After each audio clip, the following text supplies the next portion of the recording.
Olá, meu nome é Lilith Neyman e estou aqui para apresentar esse episódio do Em Movimentos, que conta com a participação da professora Márcia Gobi, da Faculdade de Educação da Universidade de São Paulo, trazendo algumas reflexões sobre os desenhos das crianças em tempos de pandemia.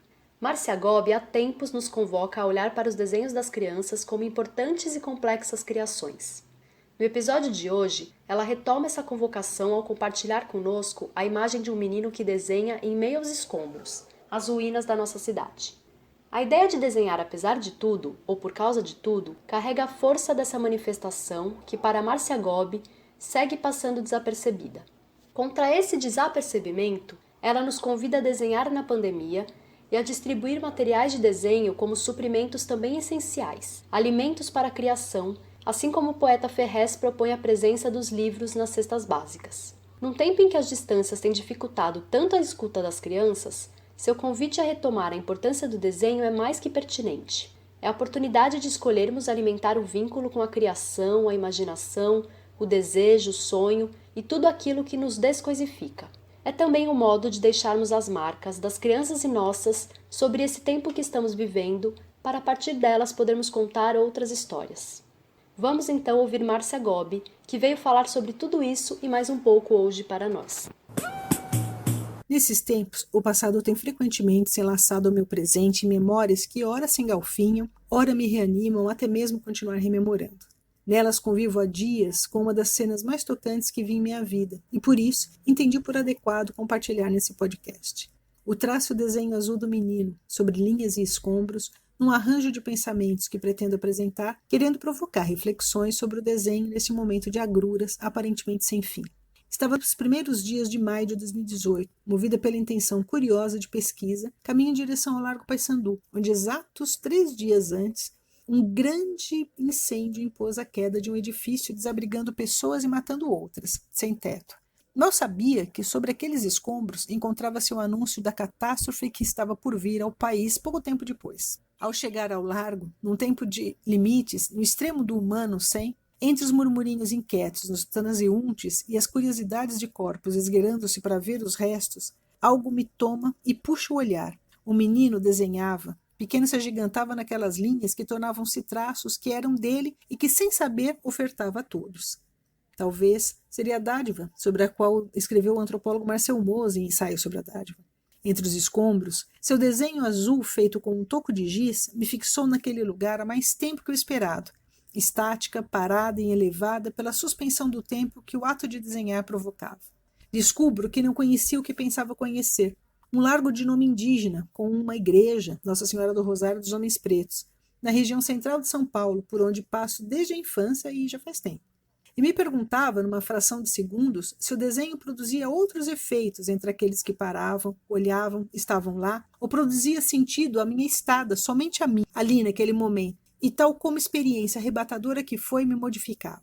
Desenhar, desenho, ficava pensando no ato e suas implicações, ficava sentindo o desenho e o menino a desenhar. Uma fração de segundo, tudo isso diante dos olhos é um ponto de vista temporal, tal qual a imagem mariposa, um flash de verdade numa alusão ao livro Sobrevivência dos Vagalumes do Gilles Berman.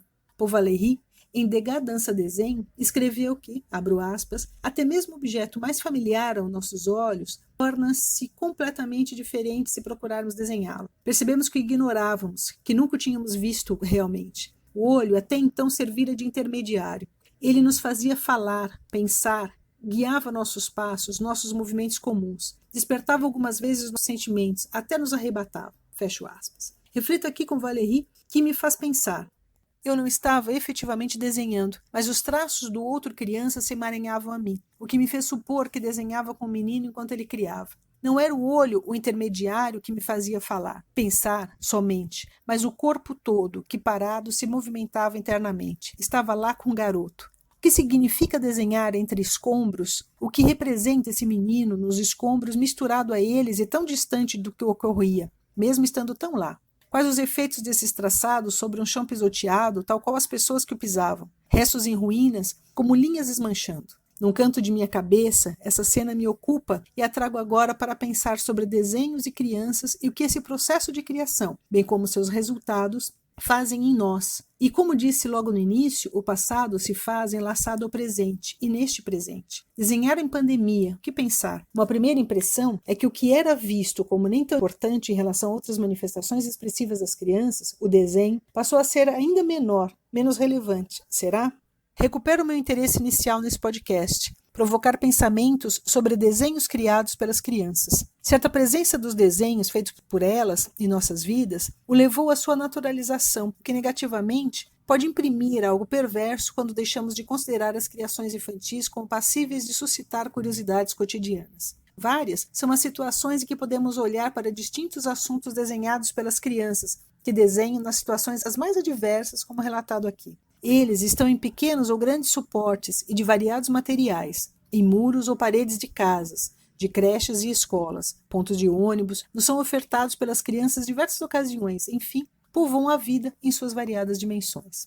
Essa profusão de situações em que nos encontramos com essa expressiva manifestação infantil, por vezes, obsta a compreensão em sua inteireza. Não paramos para observar, passamos sobre. A rapidez do tempo furta e tem fragilizado nossa capacidade de ver, impedindo-nos de sorver e alcançar o que os traçados apresentam e representam. Misturam-se entre tantos outros artefatos culturais criados por meninos e meninas e podem passar despercebidos como manifestação da infância.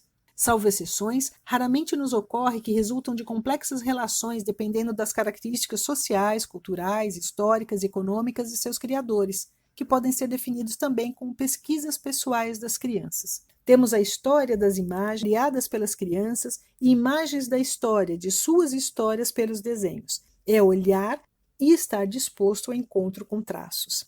Falava nos desenhos sobre escombros que prenunciavam o presente. E agora, na pandemia, que nos resta com as crianças quando estamos sobrecarregadas, quando tudo parece ruir e exigem ainda mais de nós? Ao fazer essa pergunta a um amigo, manifestando o desejo de que as crianças desenhassem uma saída para isso tudo, ao lhes entregar materiais de desenho, ele dizia: talvez elas dirão que a saída é desenhar e desenharão, simplesmente. A grande saída talvez esteja no traçado que podemos imprimir a isso, nosso, com as crianças. Mas para isso acontecer, há que criar condições aparentemente simples. Estamos num tempo em que a valorização dos desenhos parece não ter espaço, assim como as artes, as ciências, de modo geral, e que insistem na criação de atrapalhos para a existência do humano em nós e de nossos direitos. Alguns atos, há tempos, nos transformam em coisas e coisa não desenha, não pensa, não cria, apenas cumprem coisas como coisas. Para desenhar, que tal colocar materiais de desenho junto com as cestas básicas, projetar?